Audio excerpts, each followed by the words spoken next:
Load করতে কিছু document লাগে না, ওগুলো বানাই নিয়ে আসছে, প্লেট ডুবলি স্মার্ট কার্ড যা লাগে কি ইত্যাদি নিয়ে আসছে। ওরা আরেকজনের নাম ব্যবহার করে, গাড়ি নাম্বার ব্যবহার করে তারপর হচ্ছে যে আমাদের এই মালটা নিয়ে ওরা উধাও হয়ে গেছিল। যতদূর সম্ভব জেনেছি কিছু চক্র এর সাথে জড়িত আছে।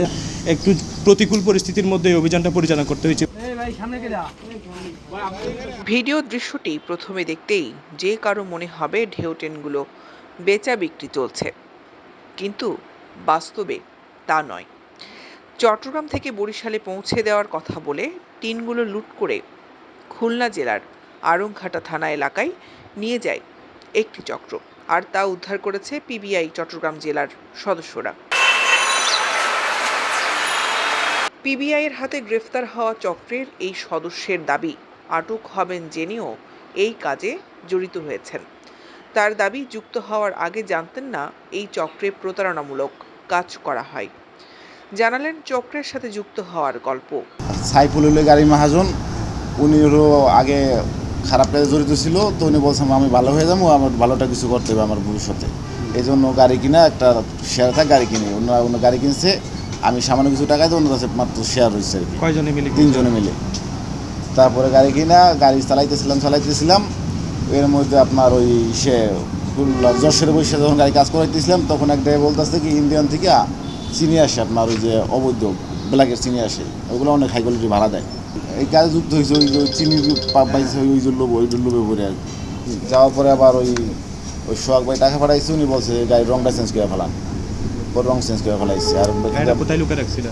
গাড়ি ছিল আপনার বেনাপোল বন্দরে ছিল, গাড়ি রাখছে বেনাপোল বন্দরে, আর ওই মাল রাখছিল সোহাগ ভাই সামনে। স্যার এখন আর ইচ্ছা আছে প্রাইভেট কোম্পানি চাকরি করব, ওই সবই সব। ঘটনাটি গত সেপ্টেম্বরের 9 তারিখের চট্টগ্রামের সীতাকুণ্ড থানাধীন বড় কুমিরা এলাকার একটি স্টিল মিল লিমিটেড ফ্যাক্টরি থেকে 25 লাখ টাকা ঢেউটিন 24,000 টাকার বিনিময়ে বরিশালের শরীফ অ্যান্ড সন্সের কাছে পৌঁছে দেওয়ার জন্য একটি ট্রাক চালকের সাথে চুক্তি করে এম আলম ট্রান্সপোর্ট নামে চট্টগ্রামের একটি এজেন্সি, কিন্তু তা গন্তব্যে পৌঁছে না দিয়েই আত্মসাৎ করে চক্রটি। থানা পুলিশ কোনো সুরাহা করতে না পারায় ভুক্তভোগী ধারস্থ হন পিবিআই জেলা পুলিশের কাছে। আর 48 ঘন্টার অভিযানে লুট হওয়া টিন ও চক্রের এক সদস্য সবুজ ফকিরকে গ্রেফতার করতে সক্ষম হয় পিবিআই। আজ মঙ্গলবার পিবিআই জেলা কার্যালয়ে আয়োজিত সংবাদ সম্মেলনে বিষয়টি নিশ্চিত করেন পুলিশ সুপার শেখ জয়নুদ্দিন। বিক্রি করে নাই, যখন আমাদের তৎপরতা দেখে ওরা অন্য একটা ট্র্যাকে ওটা লোড করে নিরাপদ স্থানে রেখেছিল, এবং যে মূল জড়িত ট্র্যাকটা তারা কালার পরিবর্তন করেছে, নেম প্লেট নাম্বার প্লেট পরিবর্তন করেছে। যতদূর সম্ভব জেনেছি কিছু চক্র এর সাথে জড়িত আছে। যারা জড়িত কিংবা কানেকশনে আছে তাদেরকে আমরা গ্রেপ্তার করব। ভুক্তভোগীর দাবি লুট হওয়া টিনগুলো ফেরত পাওয়ার আশা ছেড়ে দিয়েছিলেন, তবে পিবিআইয়ের কাছে অভিযোগ দেওয়ার পর পুনরায় আত্মবিশ্বাস জাগে বলে জানান তিনি।